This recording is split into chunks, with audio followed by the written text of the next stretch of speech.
of your questions on such juicy topics as aliens, God, reincarnation, out-of-body experiences, and why I sound like a newscaster. And all that is coming up next, so stay with me.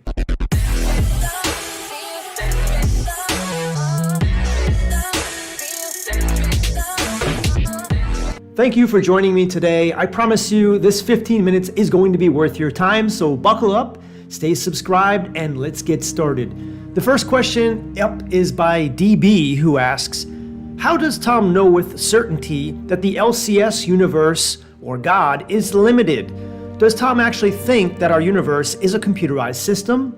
The more I look into his work, the more I think he actually thinks this is the case. Seems silly to me. Well, if you haven't explored Tom's ideas, it would sound silly, but fully 50% of scientists now believe that our entire universe is a simulation. And if it is a simulation, it has to be simulated by something, and that something is probably a computer.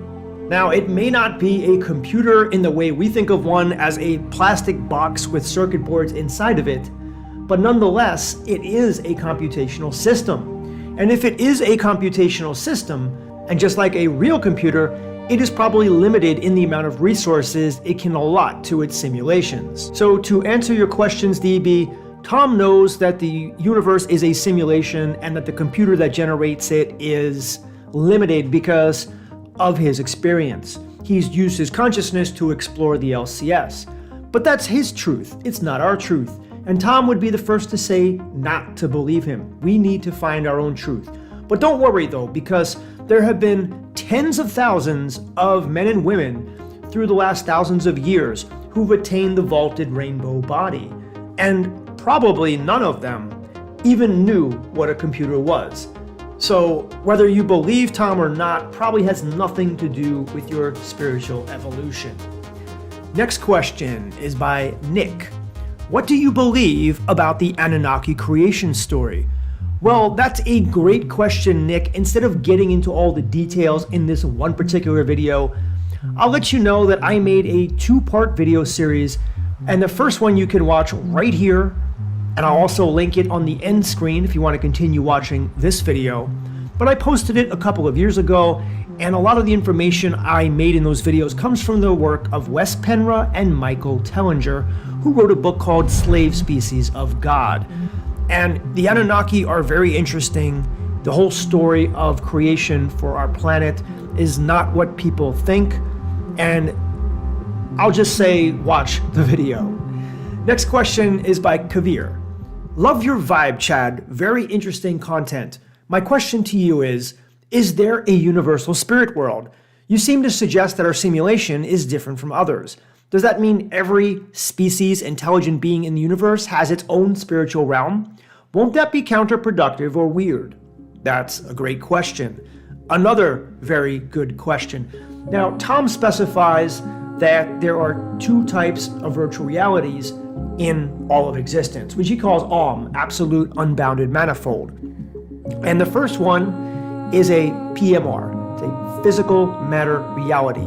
It's a reality that seems very physical, it's very dense, like Earth. And then we have realities like the spirit world, or when you dream.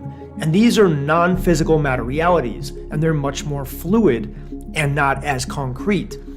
And Tom specifies them as, again, NPMR. I mean, what seems to us as physical is really just virtual on an existential level. It really depends on how our senses interpret the world. And as Tom often says, really, it's just a data stream that's being fed to us. And there have been other people who have gone out of body and explored this. People such as Bob Monroe, who was Tom Campbell's mentor. People like Emanuel Swedenborg, who lived a few hundred years ago. And even Oliver Fox, who lived about 100 years ago. And people like this have gone out and astral traveled. And I suspect that almost every being, whether they're in a PMR or NPMR, has a higher self or soul, just like we have, that resides in an NPMR, a non-physical matter reality. Now, whether all the souls that have ever been created and are in all the PMRs and NPMRs exist in this one universal spirit world, that I do not know, but it is a question that I can ask Tom in our February interview, and I think I will. Noradine, Chad, did the aliens have collective consciousness? Did the aliens have ego? Well, Noradine, what we know from the law of one and Ra, who was a sixth density consciousness, is that they indeed were a collective consciousness. They were fused as one. I would imagine that almost every society is a collective consciousness in some sense, like the 100th monkey syndrome. So like when a monkey learns something, all the rest of the monkeys learn it because it's in the collective. And as far as aliens having an ego, I would think they do, because if aliens are terrestrial beings and similar to us, then they're just individuated units of consciousness, just in a different body. So the constitution of their DNA is different, but they're still an individuated unit of consciousness inside that alien body. Unless they might be combined with AI, kind of like a cyborg. That might be a little bit different. But my guess is that they are very much like us because the LCS created all of us as part of its strategy to help it evolve. So taking those two things into account, I would say the answer is yes and yes. Truth Trooper asks, why are you sounding like a newscaster? Well, I guess you technically are. Wow, I didn't mean to sound like a newscaster, Truth Trooper. I'm just trying to enunciate my words in such a way that it makes things interesting. Would you like it if I talked in a monotone voice like this all day? It wouldn't be very pleasing, would it? I didn't think so. Prelimino asks, does God want us to be in this world? I'm seeking answers, thank you. Well, seek no further, Prelimino, because the answer is absolutely. God does want us to be in this world. We are his strategy to help evolve the system, no doubt about it. So you can rest assured that not only are we meant to be here, but we're integral to the system's survival. And for more on that, you can check out a video I created called How God Really Created This World, and you can watch that video right here, and it will explain all that. I recently posted it, and basically it's one of the most important videos I ever had the pleasure to upload, frankly. And I'm glad to see it's getting some views. Alfred asks, how many points do I need to become a member of the Council of Elders? Well, Alfred, too many. For those who don't know, the Council of Elders is a panel of highly advanced spiritual beings that live in the spirit world, and they're the ones who preside over our life review after we die. They're also the ones that talk to us before we take on our next incarnation. And I do suspect that becoming a council member is not easy by any circumstance. It probably involves us completing our incarnations here on Earth first, and then we would probably need to have some other type of job in the spirit world, something that's considered not as prominent, like spirit guide, soul nursery mother, or energy healer. And being a council member is not for every soul. So it would take a lot. But if you're curious to know more about the Council of Elders, you can watch this video right here, and it'll explain more detail if this is your first time hearing about them. And I'll also post the link to it in the end screen so you can continue watching this video. Next question's by Gabriel.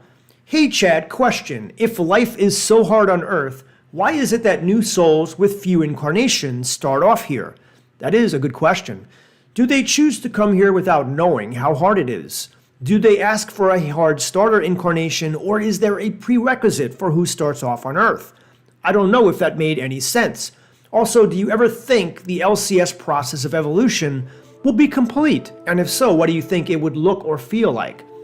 Those are all great questions, Gabrielle. From what I read in Dr. Michael Newton's books, new souls usually spend time in an easier MPMR, so a non-physical matter reality that's a little bit easy so they can dip their feet, so to speak, and get used to being a soul. And then from there, they may graduate onto a physical matter reality. Now, Earth is considered a suffering world, and I think we all know that. And Earth is a tough life. But then again, having a tough life, having pain in your life doesn't always mean something bad, because what I should say is that the best lessons that we learn in life usually come through hardship. So having a tough life isn't necessarily seen as being a bad thing. It's challenging.